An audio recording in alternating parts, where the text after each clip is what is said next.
of the world. Allah the Almighty has created the world, both attractive and tormenting, to test us as to which of us is the best in deeds. Today, the whole world takes pleasure in the following the footsteps of the West, where young men and women spend their nights in clubs and pubs. They have an extensive list of wild behaviors, as a result of which they cannot differentiate between their wives and mothers. In the name of liberty and rights, young women are clad in such a manner that they are almost nude. A majority of people have experienced intercourse before marriage. The concept of virginity is virtually unknown in their societies, and dictionary, Rudinus Leaker, is their devoted companions.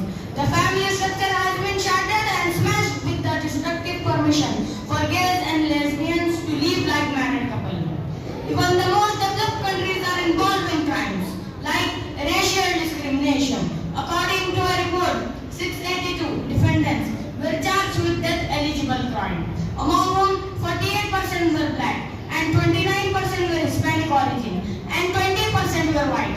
However, the proportion of crimes is nearly equal among these groups. The newspaper, the Hindustan Times, New Delhi, reported that women in the United States still remain at lower rank. Newspaper, Harati. Additionally, America is the largest consumer of cocaine, heroin, brown sugar and many other drugs.